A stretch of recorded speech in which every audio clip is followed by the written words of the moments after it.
Hello friends, ವರ್ಷದ ಶುಭಾಶಯಗಳು ನನ್ನೆಲ್ಲ ವೀಕ್ಷಕರಿಗೂ ಅಂತ ಹೇಳ್ತಾ ಇವತ್ತಿನ ವಿಡಿಯೋ ಸ್ಟಾರ್ಟ್ ಮಾಡ್ತಾಯಿದ್ದೀನಿ. ಇದು ಈ ವರ್ಷದ ಮೊದಲನೇ ವಿಡಿಯೋ ಆಗಿದೆ. ಸೊ ನಾನಿದು 5ನೇ ಬಾರಿ ಇಲ್ಲ 6ನೇ ಬಾರಿ ಹೋಗ್ತಿರೋದು. ಇದು ಕೆ ಆರ್ ಪೇಟೆಯಲ್ಲಿರೋ ಭೂವರಹಸ್ವಾಮಿ ದೇವಸ್ಥಾನಕ್ಕೆ ಹೋಗ್ತಿದ್ರಿ. ಮುಂಜಾನೆ ಬೆಳಿಗ್ಗೆ ಎದ್ದು ಹೊರಟ್ರಿ. ಇಷ್ಟೊಂದು ಮಂಜಿತ್ತು. ಎಲ್ಲ ಟೇಲ್ ಲ್ಯಾಂಪ್ಗಳು ಹಾಕ್ಕೊಂಡು ಹೋಗ್ತಿದ್ದಾರೆ, ಹಜಾರ್ಡ್ ಸಿಂಬಲ್ ಹಾಕ್ಕೊಂಡು ಕಾಣಿಸಲ್ಲ ಮಂಜಲ್ಲಿ ಅಂತ. ನಾವು ಹಂಗೆ ಹೊರಟ್ರಿ, ನಿಧಾನಕ್ಕೆ ನೋಡ್ಕೊಂಡು ಮಾಡಿಕೊಂಡು ಹೋಗಿ ರೀಚ್ ಆದ್ರಿ. ಸೊ ಈ ದೇವಸ್ಥಾನಕ್ಕೆ ಎಷ್ಟೊಂದು ಸತಿ ಹೋಗಿದ್ದೀನಿ, 6ನೇ ಸತಿ ಆಗಲೇ ಹೇಳ್ದಂಗೆ. ಎಷ್ಟು ಸರಿ ಹೋದರೂ ಬೇಜಾರಾಗಲ್ಲ ಇಲ್ಲಿಗೆ. ಯಾಕಂದರೆ ಡಿಫ್ರೆಂಟ್ ಒಂದ್ಸರಿ ಬಸ್ಸಲ್ಲಿ ಹೋಗಿದ್ದೀನಿ, ಒಂದ್ಸರಿ ಟ್ರೈನಲ್ಲಿ ಪಾಂಡವಪುರಕ್ಕೆ ಹೋಗಿದ್ದೀನಿ, ಇನ್ನೊಂದು ಸತಿ ಬೈಕಲ್ಲಿ ಹೋಗಿದ್ದೀನಿ ಸಿಂಗಲ್ ರೈಡು, ಮತ್ತು ಈ ಸತಿ ಕಾರಲ್ಲಿ ಹೋಗಿದ್ದೀರಿ. ಸೊ ಬೇರೆ ವೆಹಿಕಲ್ ಆದ್ರೂ ತುಂಬ ಸತಿ ಹೋಗಿದ್ರಿ, ಯಾವತ್ತೂ ಏನು ಬೇಜಾರು ಅನಿಸಿಲ್ಲ. ಮತ್ತು ಈಗ ದೇವಸ್ಥಾನ ಅಂತೂ ತುಂಬ ಡೆವಲಪ್ ಆಗ್ತಿದೆ. ಎಲ್ಲ ಕಲ್ಲಿನಲ್ಲಿ ಕಾಂಪೌಂಡು, ದೊಡ್ಡ ಹೈಟ್ ಕಾಂಪೌಂಡು, ಒಳಗೆ ಎಲ್ಲ ಚೇಂಜ್ ಮಾಡಿಬಿಟ್ಟಿದ್ದಾರೆ ಫುಲ್ ಕಂಪ್ಲೀಟ್. ದೇವಸ್ಥಾನ ಚಿಕ್ಕ ದೇವಸ್ಥಾನ ಇದ್ದಿದ್ದು ಫಸ್ಟ್ ನಾವು ಹೋಗೋವಾಗ, ಈಗಂತೂ ತುಂಬ ದೊಡ್ಡ ದೇವಸ್ಥಾನ ಆಗ್ತಿದೆ, ಖುಷಿಯಾಗುತ್ತೆ. ಮತ್ತು ಲಾಸ್ಟ್ ವೀಡಿಯೋದಲ್ಲಿ ನಾನು ಒಂದು 3-4 ತಿಂಗಳು ಹಿಂದೆ ಒಂದು ವೀಡಿಯೋ ಬಿಟ್ಟಿದ್ದೆ. ಆಗ ಹೇಳಿದ್ದೆ ನಾನು ಮೇಂಟೆನೆನ್ಸ್ ಇಲ್ಲ, ಧೂಳೆಲ್ಲ ಹಾಗೆ ಇದೆ ಅಂತ. ಈ ಸತಿ ಹೋದಾಗ ಧೂಳೆಲ್ಲ ಏನೂ ಇರಲಿಲ್ಲ, ಕ್ಲೀನಾಗಿತ್ತು.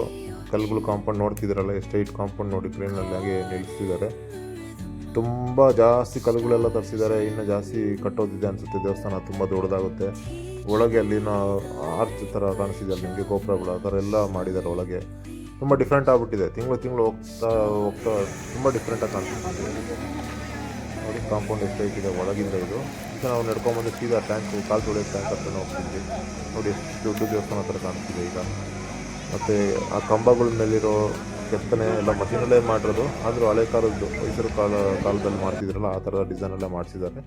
ಇನ್ನು ಮಿಕ್ಕಿದ್ದು ಈ ಕಡೆ ಎಲ್ಲನೂ, ಈ ಕಡೆ ಕಲ್ಲು ಮಂಟಪಗಳು, ನೀವು ಲೇಪಾಕ್ಷಿ ಆಗಲಿ, ಬೆಳ್ಳೂರು ಹಳೆಬೀಡು ಹೋದಾಗೆಲ್ಲ ಸೈಡಲ್ಲಿ ಸಿಗುತ್ತಲ್ಲ ನಿಮಗೆ ಕಲ್ಲಿನ ಮಂಟಪ ಥರ, ಆ ಥರ ಲೈನಾಗಿ ಆ ಕಡೆ ಕೂಡ ಇದೆ.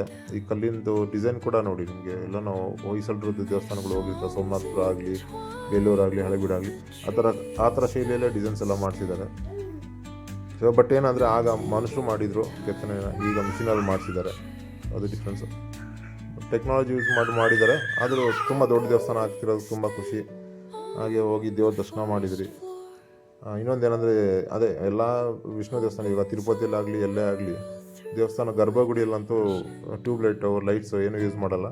ಸೊ ಅದೇ ರೀತಿ ಇಲ್ಲೂ ಕೂಡ ಲೈಟ್ ಯೂಸ್ ಮಾಡಲ್ಲ. ದೀಪದ ಬೆಳಕಿಂದ ಅಷ್ಟೇ ದೇವ್ರು ಕಾಣುತ್ತೆ ನಮಗೆ. ಸೊ ಅದರಿಂದ ಈ ದೇವ್ರನ್ನ ನೋಡಬೇಕಂದ್ರೆ, ಆರಾಮಾಗಿ ನೆಮ್ಮದಿಯಿಂದ ನೋಡಬೇಕಂದ್ರೆ ಇದೊಂದು ಒಳ್ಳೆ ದೇವಸ್ಥಾನ ಅಂತ ಹೇಳ್ತೀನಿ. ಯಾಕಂದರೆ ಬೇರೆ ದೇವಸ್ಥಾನಗಳು ತಳ್ತಾ ಇರ್ತಾರೆ, ಕ್ರೌಡ್ ಜಾಸ್ತಿ ಇರುತ್ತೆ. ಇಲ್ಲ ಅಟ್ಲೀಸ್ಟ್ ಒಂದು 2 ನಿಮಿಷ 3 ನಿಮಿಷ ಆದರೆ ನೆಮ್ಮದಿಯಾಗಿ ನಿಂತ್ಕೊಂಡು ದೇವ್ರ ದರ್ಶನ ಮಾಡ್ಕೋಬೋದು. ಮತ್ತು ಅಲ್ಲಿ ಸೇವೆಗಳಿರುತ್ತೆ. ಮಣ್ಣು ಭೂಮಿ ಪೂಜೆ ಅಂತ, ಮಣ್ಣು ಇಟ್ಟಿಗೆ ಪೂಜೆ ಮಾಡ್ಕೊಳ್ತಾರೆ ಮನೆ ಕಟ್ಟೋರಿಗೆ, ಅದು ಇದು ಕೋರ್ಟ್ಗೆ ಅದು ಇದು ಇದ್ದವ್ರಿಗೆಲ್ಲ ಪೂಜೆ ಮಾಡಿಸ್ತಾರೆ ಅಂದ್ಕೊಂಡವರೆಲ್ಲ. ಅದೊಂದು ಸ್ಪೆಷಾಲಿಟಿ ಇಲ್ಲಿಂದು.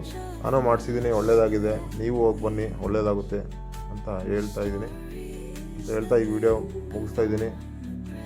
ಯಾರಾದರೂ ಇಲ್ಲಿ ಹೋಗಬೇಕು ಅನ್ನೋರಿಗೆ ಈ ಪೂಜೆಗಳದ್ದು ಡೀಟೇಲ್ಸ್ ಏನಾದರೂ ಬೇಕಾದರೆ ಈ ವಿಡಿಯೋ ಶೇರ್ ಮಾಡಿ, ಚಾನಲ್ಗೆ ಸಬ್ಸ್ಕ್ರೈಬ್ ಮಾಡ್ಕೊಳ್ಳಿ.